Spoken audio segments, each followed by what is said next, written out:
Dengan mempelajari Sirah Nabawiyah, maka makin menambah kecintaan kepadanya. Semoga yang subscribe juga dimudahkan jalannya menuju surga.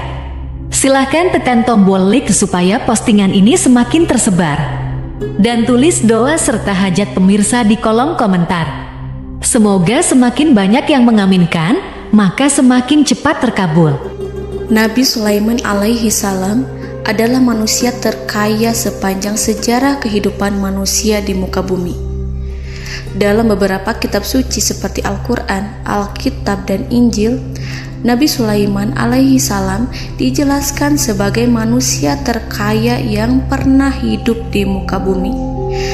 Tidak ada satupun manusia yang bisa mengalahkan total kekayaannya hingga hari kiamat tiba. Para arkeolog telah menemukan situs peninggalan sejarah Islam yang mengungkap total kekayaan Nabi Sulaiman alaihi salam.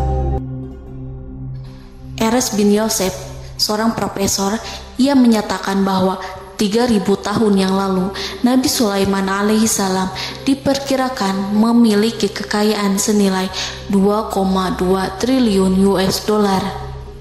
Dan bila dikonversikan dengan nilai mata uang dolar hari ini, jika dirupiahkan, maka nilainya setara dengan 32.891.870 triliun rupiah. Profesor tersebut juga menjelaskan bahwa kekayaan Nabi Sulaiman alaihi salam berasal dari dua sumber, yakni istana kerajaan dan tambang tembaga.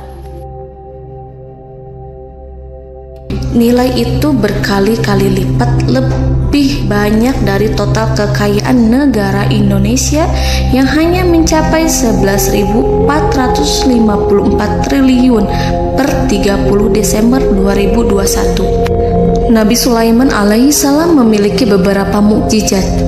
Di antaranya adalah dapat berbicara dengan bahasa binatang. Beliau dapat memerintah mereka untuk melakukan sesuatu. Beliau juga dapat mengendalikan besar kecilnya tekanan angin dan dapat mengatur ke arah mana angin akan berhembus. Sehingga dengan itu Nabi Sulaiman dapat memanfaatkan angin sebagai kendaraannya dan juga kendaraan tentaranya. Nabi Sulaiman juga bisa melunakkan besi dan membentuknya menjadi pakaian perang yang anti tusukan senjata tajam. Nabi Sulaiman juga memimpin para jin. Mereka tunduk dan patuh pada perintah Nabi Sulaiman alaihi salam. Tidak hanya setan, iblis laknatullah yang merupakan makhluk pembangkang dapat dibuat tunduk bertekuk lutut pada perintah-perintah Nabi Sulaiman. Nabi Sulaiman bisa melakukan teleportasi, yaitu berpindah dari suatu tempat ke tempat yang lain dalam waktu singkat. Peristiwa itu dibuktikan dengan pemindahan singgasana Ratu Balqis atas perintah Nabi Sulaiman. Nabi Sulaiman dikenal sebagai raja yang adil dan bijaksana. Nabi Sulaiman diberkahi kecerdasan yang luar biasa untuk menyatu padukan segenap kekuatan yang Allah berikan kepadanya. Ia mengelola dan membawa kerajaannya menjadi kekuatan raksasa yang tak terkalahkan di masanya dengan segenap kemampuan yang dimilikinya.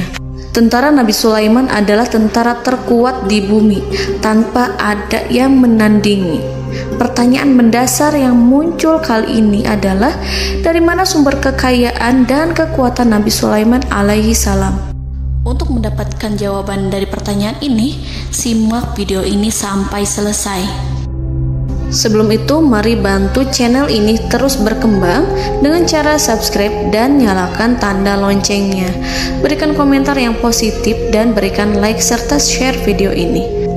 Bismillahirrahmanirrahim. Sungguh kami benar-benar telah menganugerahkan ilmu kepada Daud dan Sulaiman. Keduanya berkata, segala puji bagi Allah yang melebihkan kami dari kebanyakan hamba-hambanya yang mukmin. Sulaiman telah mewarisi Daud dan dia berkata, wahai manusia, kami telah diajari untuk memahami bahasa burung dan kami dianugerahi segala sesuatu. Sesungguhnya semua ini benar-benar karunia yang nyata.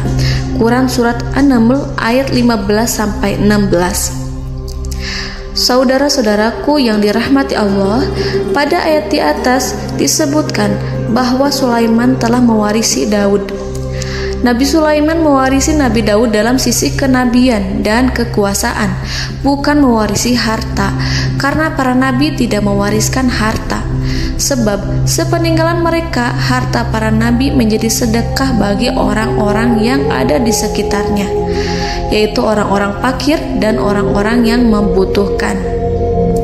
Dan harta para nabi tidak dikhususkan bagi kalangan keluarganya. Rasulullah Shallallahu Alaihi Wasallam bersabda, "Kami para nabi tidak mewariskan. Nabi Sulaiman mewarisi kenabian dari Nabi Daud. Ini adalah hal yang jelas. Allah telah memilihnya sebagai nabi dari Bani Israel. Begitu juga Allah telah memberinya kekuasaan kerajaan sehingga ia menjadi pemimpin Bani Israel." Barangkali sesuatu yang paling penting yang diwarisi oleh Nabi Sulaiman dari Nabi Daud adalah tradisi militer. Kemajuan militer yang dahsyat telah berpindah kepada Nabi Sulaiman. Nabi Daud sebenarnya adalah seorang pengembala kambing yang sangat miskin, tetapi seiring dengan perjalanan waktu, ia menjadi komandan pasukan tiada tanding. Nabi Daud alaihi salam mengetahui bahwa kekuatan hakiki yang mengatur alam semesta adalah kekuatan Allah. Ketika Nabi Daud mengulurkan tangannya dan memegang potongan batu, lalu beliau melemparkannya dengan ketepel ke arah Jalut, kepala Jalut retak dan ambruk menghantam tanah. Ini sebagai bentuk demonstrasi kekuatan darinya. Kehadiran Nabi Daud mengubah pasukan Bani Israel, di mana mereka sebelumnya lari jika berhadapan dengan musuh. Maka kini keberadaan mereka mulai diperhitungkan di masa hidupnya. Nabi Daud mengalami peperangan yang sangat banyak, tapi Al-Quran tidak menceritakan secara terperinci. Hal itu dikarenakan karena Al-Quran adalah kitab dakwah di jalan Allah, bukan kitab sejarah. Al-Quran hanya menceritakan di dalam Al-Quran surat Shad ayat 20, "Dan kami kuatkan kerajaannya, kerajaan Daud." Ayat tersebut berarti bahwa Nabi Daud belum terkalahkan dalam peperangan yang diikutinya. Di samping dukungan yang Allah berikan kepadanya, juga pasukan dan rakyatnya, di mana mereka adalah orang-orang yang bertauhid, menyerahkan diri kepada Allah.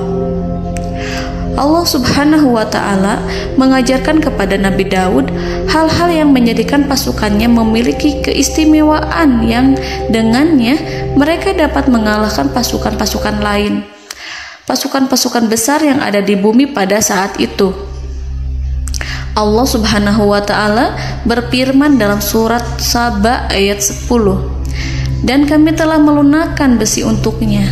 Baju besi mungkin akan menjadi masalah dalam benak kita. Ketika orang-orang yang berperang, baju besi cukup mengganggu gerakan mereka. Kita bisa membayangkan ketika ada dua orang berperang, salah satu dapat bergerak bebas, sementara yang lainnya tidak leluasa bergerak karena tertahan dengan pakaiannya. Namun, dengan kekuasaan Allah, Nabi Daud dapat melunakkan besi dan membuat baju besi yang ringan, yang mudah untuk digunakan. Ini adalah kemajuan penting yang Allah berikan kepada Nabi Daud dan tentaranya. Kemajuan itu kemudian diajarkan, diwariskan dan dimiliki oleh Nabi Sulaiman alaihi salam. Nabi Sulaiman memiliki pasukan dahsyat yang melebihi pasukan manapun di bumi saat itu, atau bahkan mungkin saat ini. Bahkan Allah menambahkan karunia-Nya kepada Nabi Sulaiman yang disebutkan dalam Al-Quran surat An-Naml ayat 16. "Dan Sulaiman telah mewarisi Daud, dan dia berkata, 'Wahai manusia, kami telah diberi pengertian tentang suara burung, dan kami diberi segala sesuatu. Sesungguhnya ini benar-benar suatu karunia yang nyata.'" Saudara-saudaraku yang dirahmati Allah, pada suatu hari Nabi Sulaiman alaihi salam menengadahkan tangannya dan berdoa kepada Allah Subhanahu wa Ta'ala. Antara hati Nabi dan Allah tidak ada penghalang, tidak ada jarak, tidak ada sekatan waktu, tidak ada satupun dari para nabi yang berdoa kepada Allah kecuali doanya pasti dikabulkan. Doa Nabi Sulaiman alaihi salam direkam dalam Al-Quran surat Shad ayat 35. Nabi Sulaiman berkata, "Ya Tuhanku, ampunilah aku, anugerahkanlah kepadaku kerajaan yang tidak dimiliki oleh seorang pun sesudahku." Nabi Sulaiman menginginkan dari Allah sesuatu kerajaan yang belum pernah diperoleh oleh siapapun setelahnya. Allah Subhanahu wa Ta'ala mengabulkan doa Nabi Sulaiman dan memberinya kerajaan tersebut. Nabi Sulaiman mewarisi kekuasaan, kenabian, hikmah ilmu dari Nabi Daud alaihi salam. Orang-orang menyebut Nabi Sulaiman Al-Hakim, Sulaiman yang bijaksana. Kebijaksanaan Nabi Sulaiman tidak terbatas pada keadilannya di tengah-tengah manusia dan juga kasih sayangnya kepada mereka. Namun, kebijaksanaan Nabi Sulaiman juga berlaku di kalangan burung dan binatang lainnya.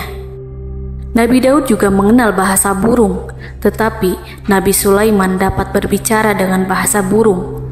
Bahkan, ia dapat menggantikannya sebagai pembantunya. Ketika Nabi Daud bertasbih di gunung, burung-burung serta binatang buas ikut bertasbih bersamanya. Bahkan angin pun berhenti untuk mendengarkan tasbih itu. Sedangkan Nabi Sulaiman alaihi salam, Allah Subhanahu wa Ta'ala memberinya karunia lebih dari itu, di mana binatang-binatang buas tunduk padanya, begitu juga angin dan burung. Saudara-saudaraku yang dirahmati Allah, Nabi Sulaiman alaihi salam mampu mendengarkan bisikan semut yang berbicara kepada sesama mereka. Bahkan, ia mampu memerintahkan semut tersebut sehingga semut itu menjadi taat pada perintahnya. Pasukan Nabi Sulaiman memiliki kekuatan yang sangat dahsyat. Belum pernah ada di dunia ini satu pasukan pun yang memiliki kekuatan seperti itu. Kekuatan Nabi Sulaiman berasal dari beberapa kombinasi yang sangat mengagumkan, sehingga karenanya ia tidak dapat tertandingi. Kekuatan itu terdiri dari manusia, binatang-binatang, jin, dan lain sebagainya. Kita mengetahui bahwa jin adalah makhluk Allah dan manusia tidak mampu melihatnya atau menghadirkannya atau meminta pertolongan kepadanya.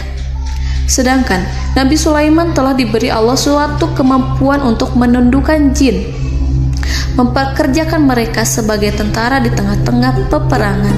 Bahkan ia mampu menjadikan mereka sebagai pekerja-pekerja kasar di kerajaannya saat tidak ada peperangan.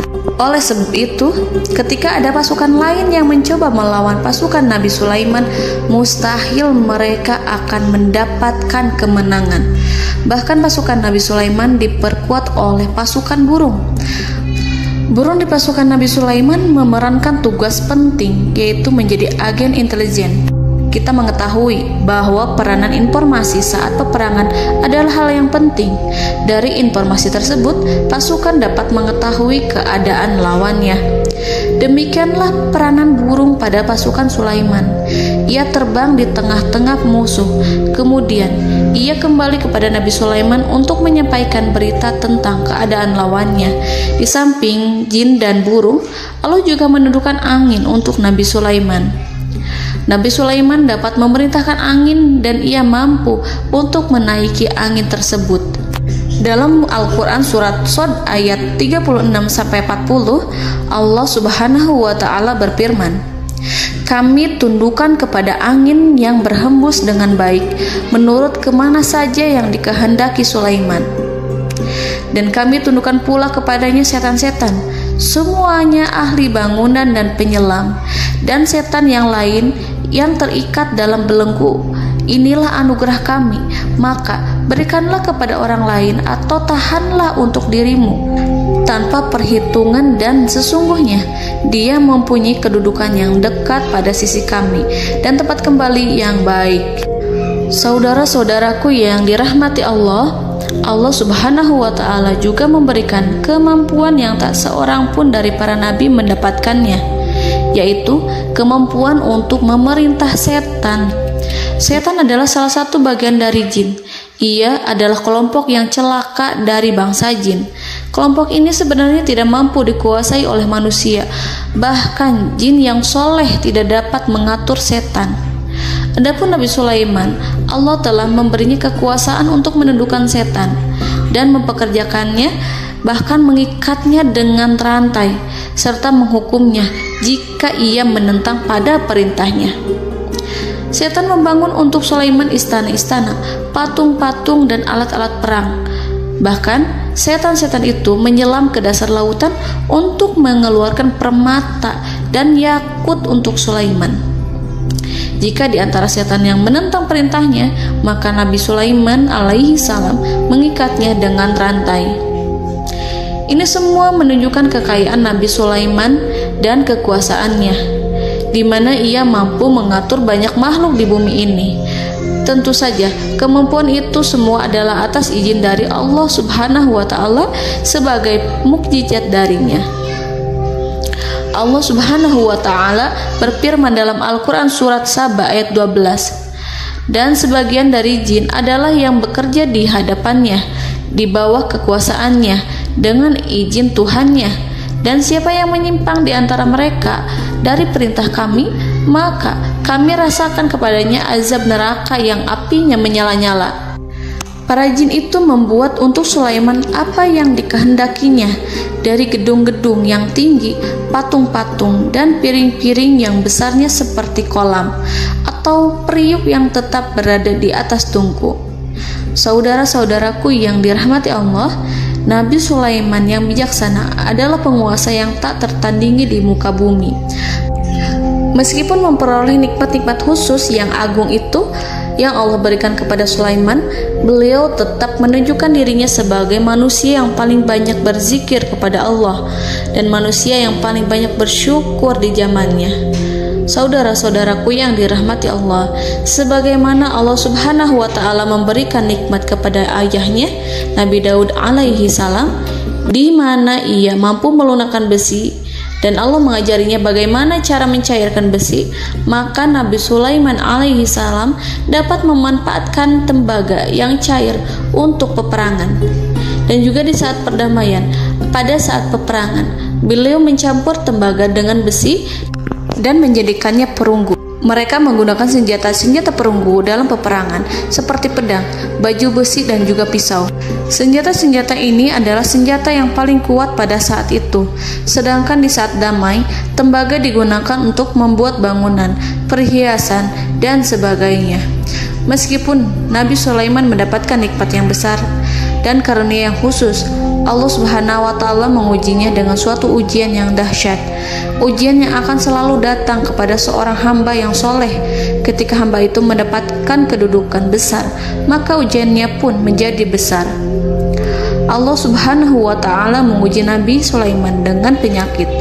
Diceritakan oleh Fahru Roji, Nabi Sulaiman diuji dengan suatu penyakit yang keras, di mana kedokteran saat itu tidak dapat dan tidak mampu mengatasinya. Sakitnya Nabi Sulaiman sangat keras sehingga para dokter dari kalangan manusia ataupun jin tidak mampu menghilangkan penyakit itu. Lalu burung-burung menghadirkan rumput-rumput yang dianggapnya sebagai obat, tetapi Nabi Sulaiman tak kunjung sembuh. Semakin hari penyakit Nabi Sulaiman semakin menjadi-jadi, sehingga ketika Nabi Sulaiman duduk di atas kursi, ia duduk bagaikan tubuh tanpa roh. Seakan-akan ia mati karena saking keras penyakit yang dideritanya. Sakit yang diderita oleh Nabi Sulaiman alaihi salam berlangsung sangat lama. Namun Nabi Sulaiman tidak henti-hentinya berzikir kepada Allah dan meminta kesembuhan kepadanya, serta selalu beristighfar dan mengungkapkan rasa cinta kepadanya. Selesailah ujian Allah terhadap hambanya Nabi Sulaiman. Beliau pun sembuh. Nabi Sulaiman merasakan kembali kesehatannya setelah ia mengetahui segala kejayaan dan segala kekuasaan serta segala kebesarannya tidak lagi mampu menghilangkan penyakit yang dideritanya kecuali jika Allah menghendaki. Saudara-saudaraku yang dirahmati Allah, Nabi Sulaiman telah membangun tempat ibadah, tempat sujud, sehingga manusia menyembah Allah di dalamnya. Orang-orang yang membangunnya berjumlah puluhan ribu orang. Tentu setiap kelompok dari mereka memiliki pekerjaan masing-masing. Di antara mereka ada yang mencairkan tembaga, di antara mereka ada yang tukang pahat, ada yang tukang ukir, ada yang membelah batu, ada yang memotong kayu, ada yang mendatangkan rumput-rumput dari Libanon, ada yang mendatangkan emas dan menjadikannya lempengan-lempengan yang mengkilat untuk menutupi kayu, serta untuk melapisi dinding-dinding. Bahkan golongan jin pun membantu membangun tempat tersebut, tentu dengan perintah dan bimbingan Nabi Sulaiman. Mereka membuat patung-patung yang besar, membuat bejana yang besar untuk tempat makan para tentara dan pekerja, yaitu bejana seperti gunung. Karena saking berat dan besarnya, mereka juga membuat tempat-tempat minum yang besarnya seperti kolam. Nabi Sulaiman mengawasi para pekerjanya dan juga mengurusi masyarakatnya, di mana beliau mengenali problem mereka dan berusaha memecahkannya. Beliau juga mengawasi pasukan dari kalangan binatang dan burung. Beliau mengetahui apabila ada satu di antara mereka yang tidak datang, kemana ia pergi, serta mengapa ia pergi. Nabi Sulaiman menguasai pengetahuan itu semua. Nabi Sulaiman bukan hanya mengetahui problem tentara-tentaranya dari kalangan manusia ataupun tentaranya dari kalangan burung, namun ia juga menunjukkan kasih sayang terhadap semut, di mana beliau mendengar bisikannya dan tidak suka untuk menginjaknya. Nabi Sulaiman selalu menundukkan kepalanya ke bumi sebagai bentuk rasa rendah diri dan syukur kepada Allah. Pada suatu hari, Nabi Sulaiman alaihi salam berjalan di depan tentaranya dan tiba-tiba ia mendengar suara semut yang berkata kepada temannya dari kalangan semut. Hal itu terekam dalam Al-Quran surat An-Naml ayat 18-19. Wahai semut-semut, masuklah ke dalam sarang-sarangmu agar kamu tidak terinjak oleh Sulaiman dan tentaranya, sedangkan mereka tidak menyadarinya. Nabi Sulaiman alaihi salam tersenyum mendengar itu dan ia berdoa, "Ya Allah, ya Tuhanku, berilah aku ilham untuk tetap mensyukuri nikmat-Mu yang telah Engkau anugerahkan kepadaku dan kepada kedua orang ibu bapakku, dan untuk mengerjakan amal soleh yang Kau ridhoi, dan masukkanlah aku ke dalam rahmat-Mu, ke dalam golongan hamba-hamba-Mu yang soleh." Saudara-saudaraku yang dirahmati Allah, meskipun Nabi Sulaiman mendapatkan kekuasaan dan memiliki tentara yang besar, namun beliau menunjukkan kasih sayang terhadap bangsa semut. Beliau mendengarkan bisikannya dan melihat semut yang ada di depannya. Oleh karena itu, tak mungkin baginya untuk menginjak golongan semut itu. Nabi Sulaiman bersyukur kepada Allah telah memberinya nikmat, yaitu nikmat rahmat dan kasih sayang. Di samping itu, Nabi Sulaiman alaihi salam adalah orang paling kaya di dunia. Istananya terbuat dari kayu gaharu yang memiliki wangi harum. Istananya terbuat dari emas yang terkadang dari kristal. Beliau juga memiliki kursi besar yang terbuat dari emas dan permata. Istana Nabi Sulaiman merupakan istana yang paling besar di dunia. Nabi Sulaiman menggunakan pakaian dari emas dan permata. Meskipun demikian, Nabi Sulaiman tetap menunjukkan sebagai hamba yang berserah diri dan rendah diri di hadapan Allah Subhanahu wa Ta'ala. Nabi Sulaiman yang merendahkan diri di hadapan Allah, ia selalu sujud kepada Allah sebagaimana ayahnya yang selalu bertasbih pada Allah. Nabi Sulaiman selalu melantunkan lagu-lagu cinta ilahi dan hanya memuji Allah Subhanahu wa Ta'ala. Pada suatu hari, Nabi Sulaiman alaihi salam mengeluarkan perintah kepada pasukannya untuk bersiap-siap. Kemudian, Nabi Sulaiman keluar dan memeriksa pasukannya satu demi satu. Kelompok yang pertama adalah kelompok manusia. Nabi Sulaiman memperhatikan kesiapan mereka. Lalu Nabi Sulaiman mengeluarkan perintah-perintah kepada mereka. Kemudian Nabi Sulaiman memeriksa kelompok jin dan menyampaikan perintahnya kepada mereka. Beliau memenjarakan jin yang tampak bermalas-malasan saat bekerja. Lalu beliau memeriksa binatang dan berkata kepada mereka, apakah mereka sudah makan dengan baik? Apakah mereka tidur dengan nyenyak? Apakah ada yang mengadu pada mereka, misalkan karena penyediaan makanan yang tidak layak? Apakah ada di sana yang sakit dan lain sebagainya? Ketika Nabi Sulaiman merasa puas dengan semuanya, Nabi Sulaiman memasuki tenda tempat berkumpulnya para burung. Nabi Sulaiman alaihissalam kemudian memasuki tenda tersebut, mengamati keadaan di sekitarnya, sehingga beliau mengetahui bahwa ada satu burung yang tidak hadir, yaitu burung hudhud. Mengapa aku tidak melihat burung hudhud? Burung-burung yang lain tampak terdiam sebagai penghormatan, dan mereka mendengarkan apa yang akan dikatakan pemimpin mereka. Nabi Sulaiman mengarahkan pandangannya pada semua burung dan tidak menemukan burung hudhud di antara mereka. Tak seekor burung pun yang mengetahui keberadaannya. Burung hudhud absen pada apel wajib kali ini. Nabi Sulaiman mulai menampakkan kemarahannya. Tiba-tiba, seekor burung kecil memberanikan diri untuk berkata kepada Nabi Sulaiman, "Wahai Nabi yang mulia, seharusnya hudhud ada bersamaku kemarin untuk melaksanakan tugas penyelidikan. Ia adalah pemimpin misi itu. Namun, burung hudhud belum datang. Oleh karena itu, aku tidak pergi bersamanya." Burung itu tampak gemetar. Nabi Sulaiman mengetahui bahwa hudhud tidak hadir dan tak seorang pun mengetahui kemana ia pergi. Burung hudhud pergi tanpa izin terlebih dahulu. Dalam keadaan marah, Nabi Sulaiman berkata, "Sungguh aku benar-benar akan mengazabnya dengan azab yang sangat keras, atau benar-benar menyembelihnya, kecuali jika ia benar-benar datang kepadaku dengan alasan yang jelas."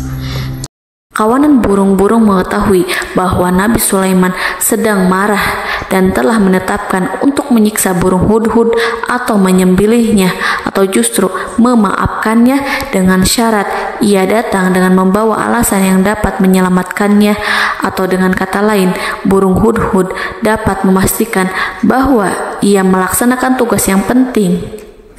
Nabi Sulaiman menunjukkan kemarahan yang besar, sehingga siapapun akan merasa takut kepada Nabi Sulaiman yang marah. Nabi Sulaiman kemudian pergi dari tempat burung tersebut. Nabi Sulaiman masih memikirkan keadaan burung hudhud. Seharusnya burung hudhud menjadi bagian penting dari badan intelijen. Apakah ia pergi untuk menyingkap suatu, atau apakah ia pergi hanya untuk bermain-main? Nabi Sulaiman telah memperhatikan dan mengetahui bahwa burung hudhud adalah seekor burung yang cerdik dan juga fasih berbicara. Terkadang Nabi Sulaiman mendapati burung hudhud sedang bermain-main dan menunda-nunda pekerjaannya. Namun ketika Nabi Sulaiman melihatnya, burung hudhud memahami bahwa perbuatannya tidak benar.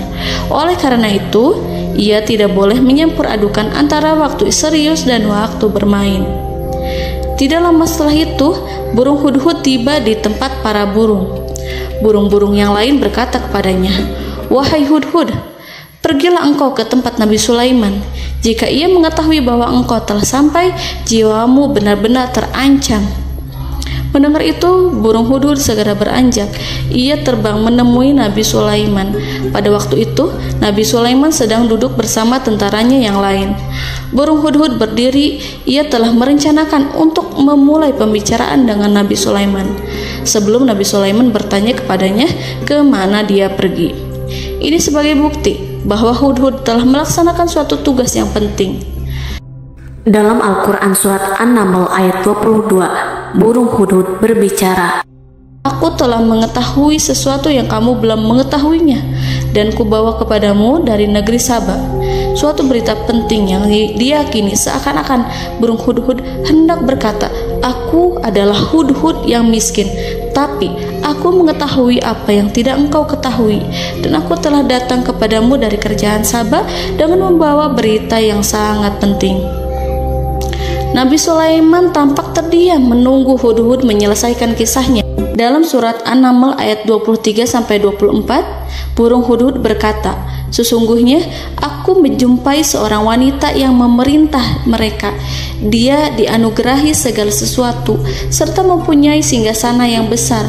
Aku mendapati dia dan kaumnya menyembah matahari selain Allah.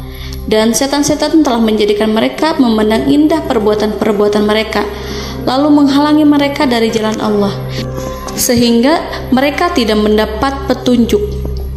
Burung hudhud diam. Nabi Sulaiman merasa bahwa hudhud menunjukkan kepasihan lisannya.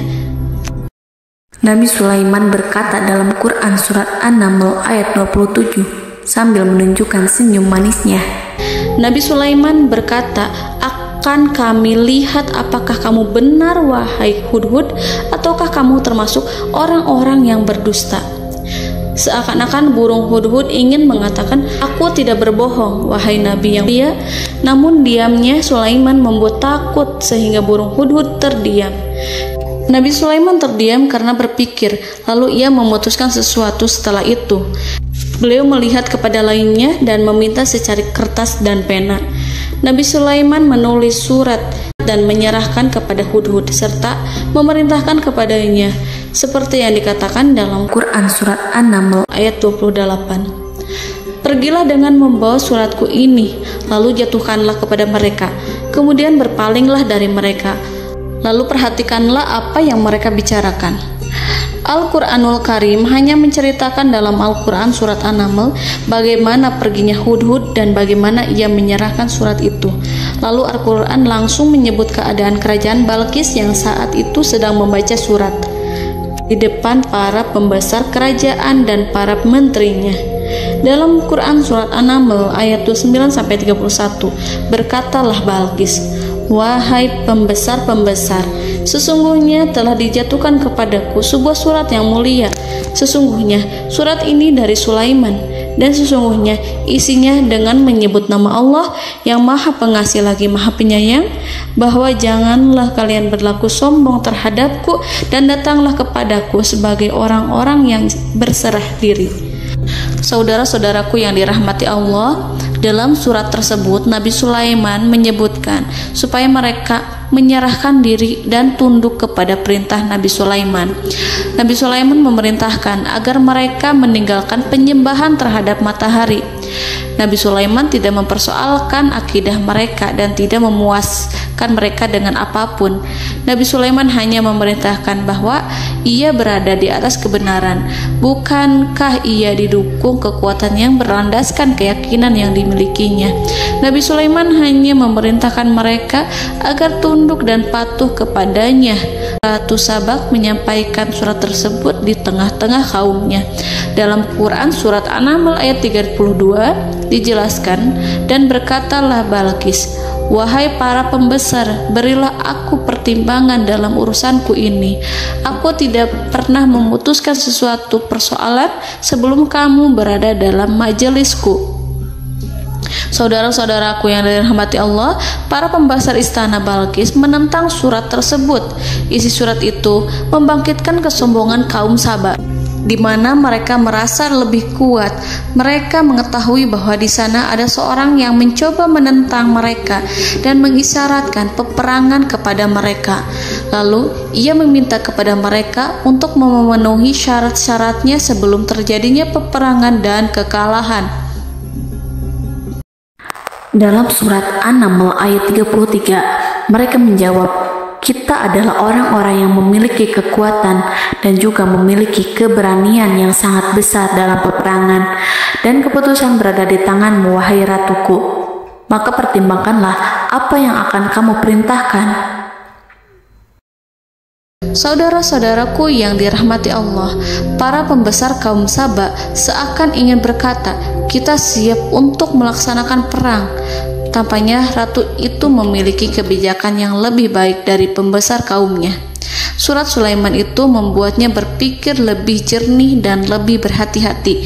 Ia berusaha sebisa mungkin menghindari peperangan. Ratu itu berpikir dalam tempo yang lama. Nama Sulaiman tidak diketahuinya dan ia pun belum pernah mendengarnya.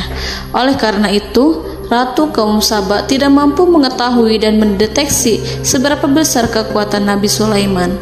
Boleh jadi Nabi Sulaiman memiliki kekuatan yang dahsyat, sehingga ia mampu memerangi kekuasaannya dan mengalahkannya.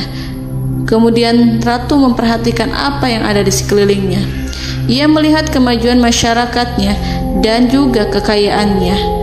Barangkali ia mengira bahwa Nabi Sulaiman iri terhadap kemajuan dan kekayaannya itu, sehingga Nabi Sulaiman ingin menyerangnya. Setelah mempertimbangkan isi surat Nabi Sulaiman dengan cermat, Ratu Saba memilih untuk tidak bersikap ceroboh dan bodoh. Ratu lebih suka untuk menggunakan bahasa kelembutan. Ia mengirim kepada Nabi Sulaiman suatu hadiah yang besar.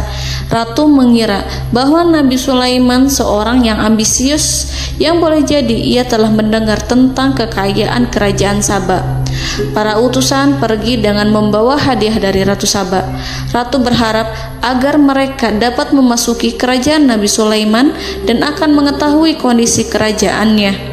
Saat mereka pulang, Ratu ingin mendengar secara langsung dari mereka tentang bagaimana keadaan kaum Nabi Sulaiman dan pasukannya. Setelah mendapatkan informasi yang cukup, maka Ratu Balqis dapat membuat sesuatu keputusan yang tepat.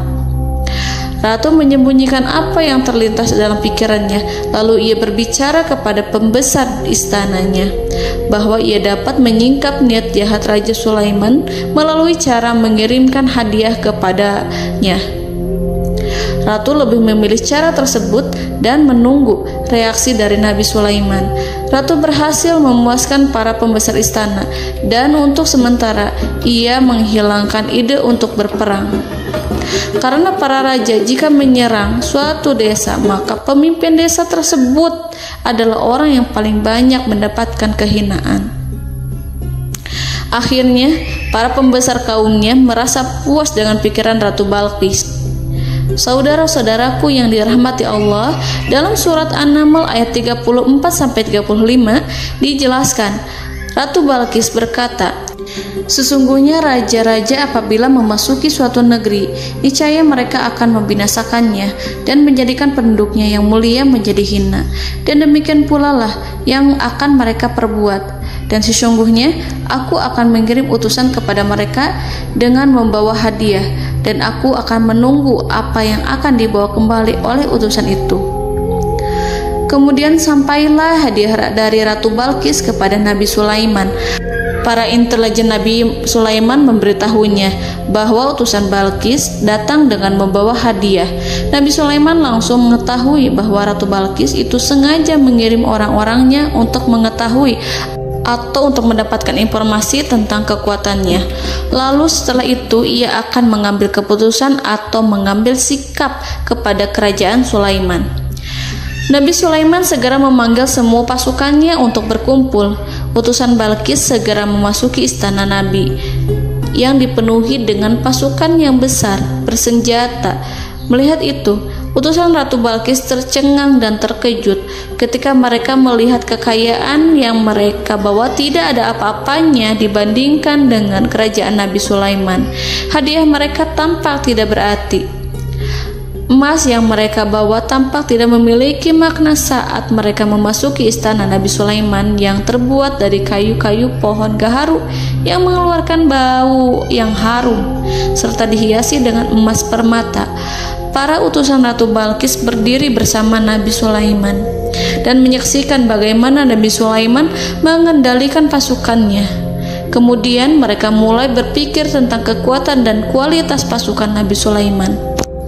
Betapa kagetnya mereka ketika melihat di tengah-tengah pasukan itu terdapat singa, burung, dan tentara dari kalangan manusia yang mampu terbang. Mereka pun sadar bahwa mereka di hadapan pasukan yang tiada tandingannya. Selesailah demonstrasi pasukan Nabi Sulaiman. Kemudian para utusan ratu dipersilahkan maju ke tempat hidangan makanan. Para utusan itu sangat terkejut ketika melihat berbagai macam makanan dari penjuru dunia ada di depannya. Dan di antara makanan itu terdapat pula makanan yang biasa ditemukan di negeri mereka. Tetapi mereka melihat bahwa makanan itu memiliki rasa yang lebih istimewa. Selain itu, Piring-piring yang ada di terbuat dari emas, dan mereka dilayani oleh laki-laki yang berhias dengan emas. Di meja makan itu terdapat burung, ikan laut, dan berbagai macam daging yang mereka tidak mampu lagi membedakan daging apa itu. Nabi Sulaiman tidak makan bersama mereka, tapi beliau makan dengan menggunakan piring yang terbuat dari kayu. Beliau memakan roti yang kering yang dicampur dengan minyak. Inilah makanan yang dipilih Nabi Sulaiman. Makan bersama mereka dalam keadaan diam, mereka merasa kehadiran Nabi Sulaiman menciptakan suatu wibawa yang luar biasa. Selesai perjamuan itu, lalu dengan sangat malu mereka menyerahkan hadiah dari Ratu Balqis kepada Nabi Sulaiman. Hadiah itu berupa emas yang bagi mereka hadiah itu sangat bernilai tinggi. Tapi di sini hadiah itu tampak kecil di hadapan kekayaan Nabi Sulaiman yang sangat mengagumkan.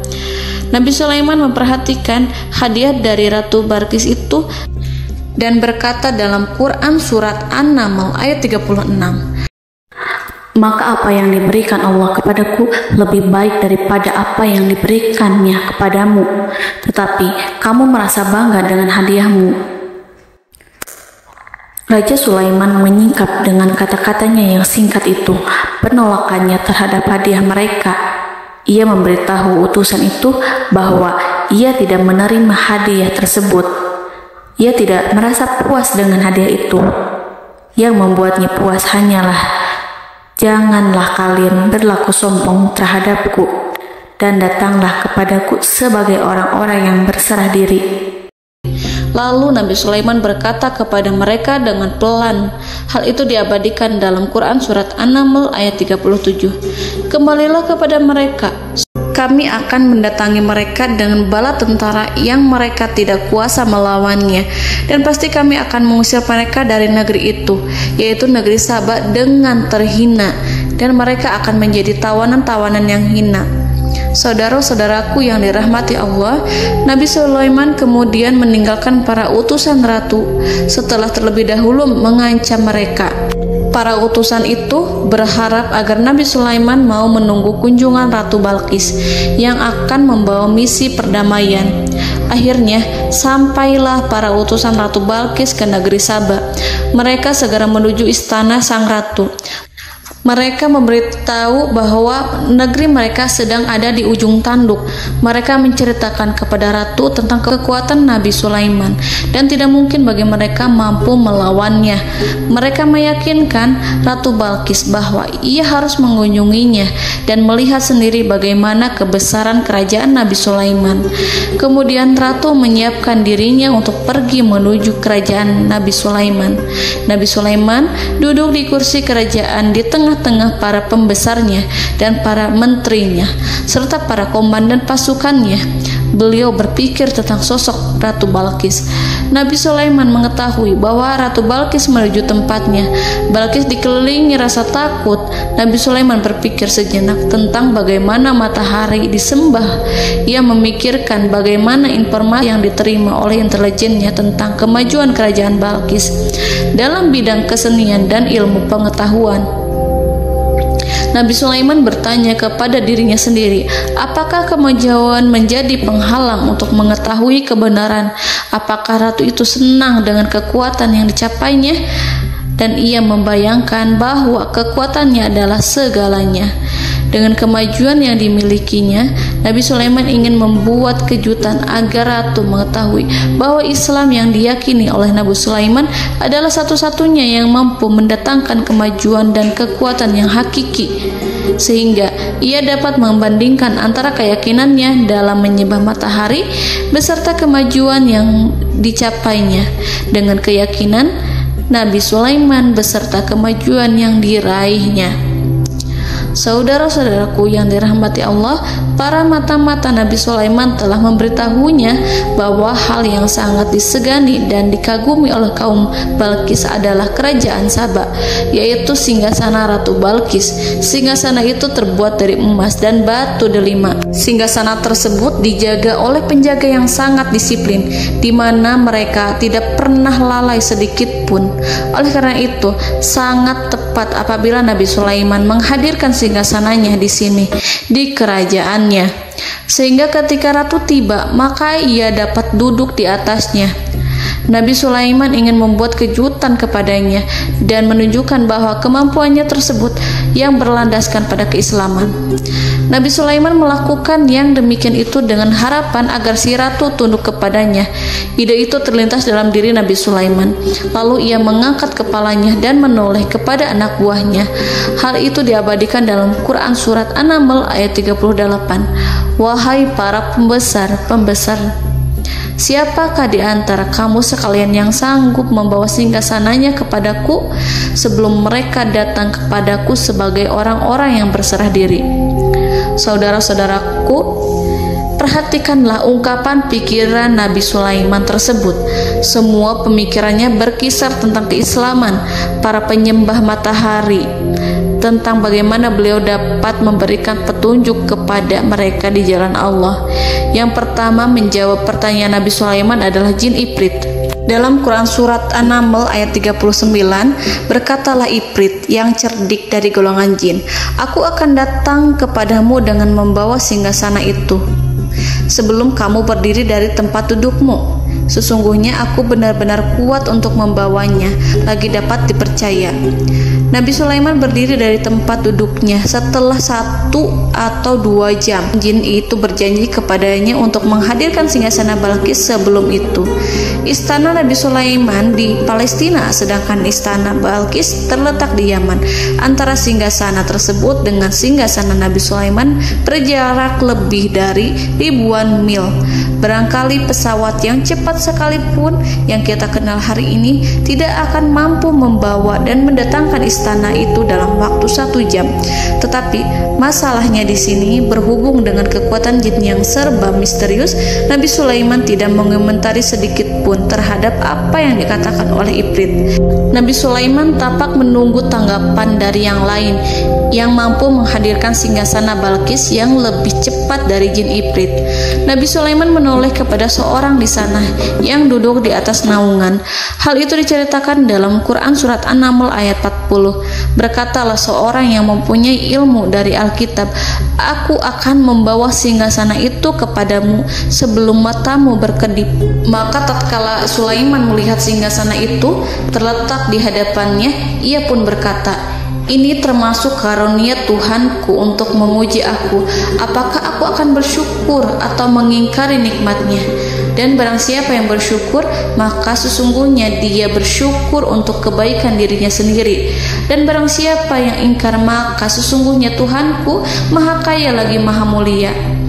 Saudara-saudaraku, belum lama seorang yang mempunyai ilmu dari Alkitab menyatakan kalimatnya, sehingga singgasana itu tiba-tiba ada di depan Nabi Sulaiman yang mampu menghadirkan singgasana itu lebih cepat dari kedipan mata. Al-Quranul Karim tidak menyingkap kepribadian seorang yang menghadirkan singgasana itu. Al-Quran hanya menggarisi bahwa orang itu mempunyai ilmu dari Alkitab. Al-Quran tidak menjelaskan kepada kita apakah ia seorang malaikat ataukah manusia ataukah jin. Al-Quran sengaja tidak menyingkap informasi tersebut. Saudara-saudaraku yang dirahmati Allah, setelah melihat singgasana itu, Nabi Sulaiman bersyukur kepada Allah. Ia mulai memperhatikan singgasana sang ratu. Singgasana tersebut merupakan simbol pembangunan dan juga kemajuan, tetapi tampaknya ia hanya sesuatu yang biasa saja jika dibandingkan dengan kekuasaan dan kebesaran ciptaan yang dibuat oleh manusia jin di kalangan istana Nabi Sulaiman. Nabi Sulaiman memikirkan dalam tempo yang lama singgasana Ratu Balkis itu. Kemudian beliau memerintahkan agar singgasana itu diperbaiki, sehingga saat Ratu Balkis datang, Nabi Sulaiman akan mengujinya apakah Ratu Balkis dapat mengenali singgasananya ataukah tidak. Dalam Al-Quran surat An-Naml ayat 41, Nabi Sulaiman berkata, "Ubahlah baginya singgasananya, maka kita akan melihat apakah dia mengenal ataukah dia termasuk orang-orang yang tidak mengenalnya." Saudara-saudaraku yang dirahmati Allah, Nabi Sulaiman memerintahkan agar dibangun istana yang akan digunakan untuk menyambut Ratu Balqis. Nabi Sulaiman memilih tempat di laut dan ia memerintahkan agar dibangun suatu istana di mana sebagian besar terdiri dari air laut. Nabi Sulaiman memerintahkan agar lantainya itu terbuat dari kaca yang tebal dan kuat, sehingga orang-orang yang berjalan di atas istana itu akan dapat melihat di bawahnya ada ikan-ikan yang berwarna-warni yang berenang-renang ke sana kemari, dan mereka akan melihat rumput-rumput laut yang bergerak-gerak. Akhirnya, selesailah pembangunan istana itu. Saking bersihnya kaca lantainya sehingga tampak di sana tidak ada kaca. Burung hudhud memberitahu Nabi Sulaiman bahwa Ratu Balqis telah sampai di dekat kerajaannya. Kemudian Ratu Balqis datang. Al-Quran tidak menyebutkan keadaan Nabi Sulaiman saat menyambut Balqis, namun Al-Quran menunjukkan dua sikap Ratu Balqis ketika pertama kali datang. Yang pertama, bagaimana sikap Ratu Balqis ketika pertama kali melihat singgasananya yang datang mendahuluinya, padahal ia telah meninggalkan pengawalnya untuk setia menjaga singgasana itu. Keadaan kedua adalah keadaan ketika di depan istana yang dibangun untuk menyambut Ratu Balqis. Istana itu penuh dengan permata dan banyak ikan berenang di bawahnya. Dalam Quran surat An-Naml ayat 42 dijelaskan, dan ketika Balqis datang, ditanyakanlah kepadanya, "Serupa inikah singgasanamu?" Balqis menjawab, "Seakan-akan singgasana ini adalah singgasanaku.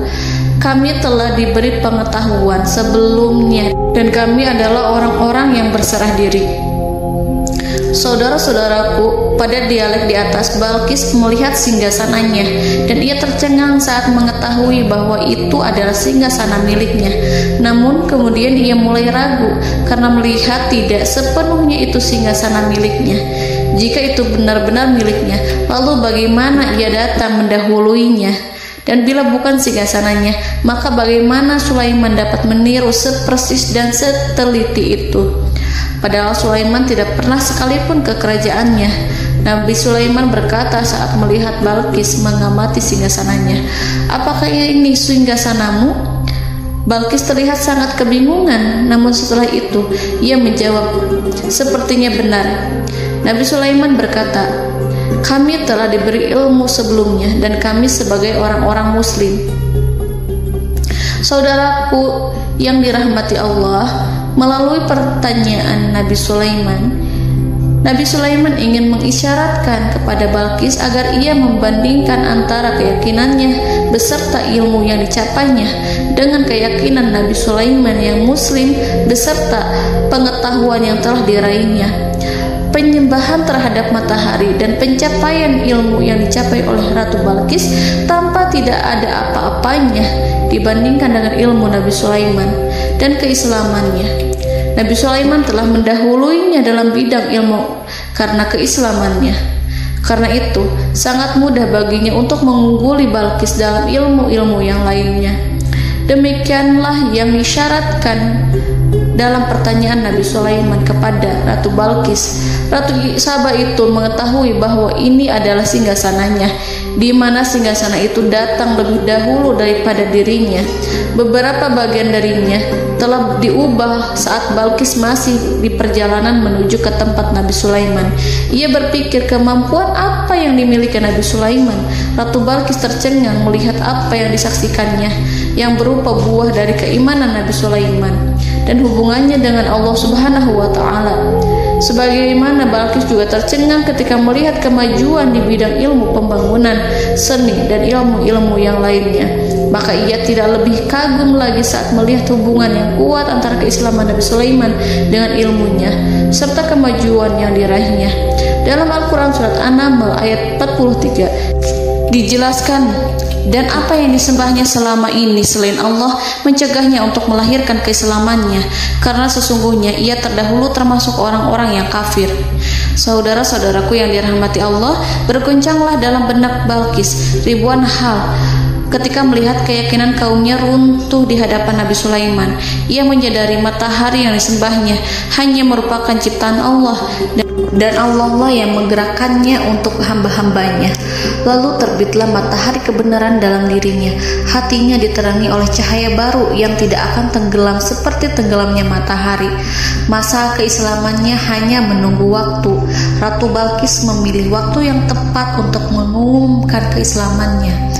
Allah Subhanahu wa Ta'ala berfirman dalam Quran Surat An-Naml ayat 44. Dikatakan kepadanya, masuklah ke dalam istana. Maka tatkala ia melihat lantai istana itu, dikiranya kolam air yang besar dan disingkapnya dua betisnya. Berkatalah Sulaiman, sesungguhnya ia adalah istana licin yang terbuat dari kaca. Berkatalah Balqis, wahai Tuhanku, sesungguhnya aku telah berbuat zalim terhadap diriku, dan aku berserah diri bersama Sulaiman kepada Allah Tuhan semesta alam. Saudara-saudaraku yang dirahmati Allah, dikatakan kepada Balqis, masuklah ke dalam istana. Ketika ia masuk, maka ia tidak menyaksikan adanya kaca, tetapi ia melihat air, sehingga ia mengira akan bersinggungan dengan air. Lalu ia menyingkapkan sedikit bajunya agar bajunya itu tidak basah. Nabi Sulaiman mengingatkannya tanpa melihatnya agar ia tidak khawatir terhadap pakaiannya, karena pakaiannya tidak akan basah, sebab di sana tidak ada air. Itu sekedar kaca yang halus, yang saking halusnya sehingga ia tidak tampak. Pada kesempatan itulah Balqis mengumumkan keislamannya yang mengakui kelalimannya, dan ia menyatakan menyerahkan diri kepada Nabi Sulaiman dan kepada Allah Tuhan semesta alam. Lalu kaumnya pun mengikutinya dan mereka memeluk Islam. Balqis menyadari ia berhadapan dengan penguasa yang terbesar di bumi dan Nabi Allah yang mulia. Untuk pertama kalinya, wajah Sulaiman tampak dihiasi dengan senyuman yang menunjukkan kepuasannya sejak Balqis mengunjunginya. Demikianlah Nabi Sulaiman mewujudkan kejayaannya yang hakiki dan menyebarkan cahaya Islam di muka bumi. Saudara-saudaraku, Al-Quran tidak menyebutkan kisah Balqis setelah keislamannya. Para ahli tafsir mengatakan bahwa ia menikah dengan Nabi Sulaiman. Selain itu, ada yang mengatakan bahwa ia menikah dengan salah satu orang dekat Nabi Sulaiman. Ada juga yang mengatakan bahwa sebagian Raja Habasyah adalah keturunan dari buah perkawinan ini. Wallahu a'lam bishawab. Saudara-saudaraku yang dirahmati Allah, Nabi Sulaiman hidup di tengah-tengah kejayaan dan kemuliaan di bumi. Kemudian Allah menetapkan kematian untuknya, sebagaimana kehidupan Sulaiman berada di puncak kemuliaan dan kejayaan yang penuh dengan keajaiban yang luar biasa. Maka kematiannya pun merupakan tanda-tanda kebesaran Allah yang penuh dengan keajaiban. Demikianlah bahwa kematiannya sesuai dengan kehidupannya, sesuai dengan kejayaannya. Allah berfirman tentang kematian Sulaiman di dalam Al-Quran Surat Saba ayat 14. Maka tatkala kami telah menetapkan kematian Nabi Sulaiman, tidak ada yang menunjukkan kepada mereka kematiannya itu kecuali rayap yang memakan tongkatnya. Maka tatkala ia telah tersungkur, tahulah jin bahwa kalau sekiranya mereka mengetahui yang gaib, tentulah mereka tidak akan tetap dalam siksa yang menghinakan. Saudara-saudaraku, kemampuan Nabi Sulaiman untuk menundukkan jin dan mempekerjakan mereka serta hubungan mereka dengan semua itu menimbulkan fitnah di tengah-tengah manusia dalam hal tertentu. Kematian Nabi Sulaiman merupakan batasan jawaban terhadap fitnah ini. Kami tidak mengetahui siapa yang mengklaim bahwa jin mengetahui hal yang gaib. Apakah itu setan yang terkutuk, atau jin yang bodoh, atau manusia yang tertipu? Kami tidak mengetahui siapa yang bertanggung jawab terhadap tersebarnya isu yang keliru ini. Yang kita ketahui adalah bahwa hal tersebut adalah mempengaruhi sebagian manusia dan jin. Barangkali manusia berkata kepada diri mereka, selama jin melakukan perbuatan yang luar biasa ini, maka apa gerangan yang menjadikan mereka tidak mengetahui hal yang gaib itu? Manusia itu lupa bahwa kunci kegaiban berada di tangan Allah. Masalah ilmu gaib tidak akan mampu dikuasai oleh jin dan manusia. Hanya Dia yang mengetahuinya, dan manusia diberitahu hanya sedikit sekali. Saudara-saudaraku yang dirahmati Allah, seakan-akan Allah telah merencanakan bahwa kematian Sulaiman bertujuan untuk menghancurkan pemikiran itu, yaitu pemikiran bahwa jin mengetahui hal-hal yang gaib. Jin bekerja untuk Nabi Sulaiman selama beliau hidup, dan tatkala beliau meninggal, maka tugas mereka menjadi bebas. Nabi Sulaiman meninggal tanpa diketahui oleh jin, sehingga mereka tetap bekerja untuk mereka, tetap mengabdi kepada Sulaiman. Seandainya mereka mengetahui hal yang gaib, niscaya mereka tidak akan meneruskan pekerjaan mereka. Saudara-saudaraku, pada suatu hari Nabi Sulaiman memasuki mihrabnya untuk itikaf ibadah dan beribadah kepada Allah. Tak seorang pun yang berani mengganggu khalwatnya. Mihrab Sulaiman terletak di puncak gunung dan dindingnya terbuat dari permata. Pada suatu hari, Nabi Sulaiman duduk bersandar pada tongkatnya dan ia tampak tenggelam dalam tafakur. Beliau berzikir pada Allah hingga rasa kantuk menguasainya. Lalu setelah itu malaikat maut menemuinya. Nabi Sulaiman pun meninggal. Beliau bersandar kepada tongkatnya. Jin melihatnya dan mengira bahwa beliau sedang sholat, sehingga mereka pun terus melanjutkan pekerjaannya. Berlalulah hari demi hari yang panjang. Datanglah rayap, yaitu semut kecil yang memakan kayu. Hewan itu mulai memakan tongkat Nabi Sulaiman. Rayap itu tampak lapar. Sebagian dari tongkat Nabi Sulaiman dimakan beberapa hari oleh rayap itu. Ketika yang dimakannya semakin bertambah, maka tongkat itu pun menjadi rusak dan kemudian jatuh dari tangan Nabi Sulaiman alaihi salam. Tubuh mulia itu kehilangan keseimbangan dan kemudian jatuh terhempas di bumi. Tatkala tubuh suci itu tersungkur, maka manusia segera menuju ke arahnya. Mereka menyadari dan mengetahui bahwa Nabi Sulaiman telah meninggal dalam waktu yang lama. Jin menyadari bahwa mereka tidak mengetahui hal yang gaib, dan manusia pun mengetahui hakikat ini. Seandainya jin mengetahui hal yang gaib, niscaya ia tidak akan meneruskan siksa yang hina. Mereka tidak akan bekerja kepada Sulaiman. Demikianlah Nabi Sulaiman alaihi salam meninggal dalam keadaan duduk dan sholat di mihrabnya. Lalu berita itu tersebar bagaikan api di bumi. Manusia, burung, dan binatang buas mengantarkan jenazah Nabi Sulaiman. Sekawanan burung tampak sedih dan menangis. Semua makhluk bersedih. Akhirnya tak seorang pun mengetahui bahasa burung di bumi. Meninggallah seorang yang memahami pembicaraan burung, binatang-binatang, jin, dan lain sebagainya.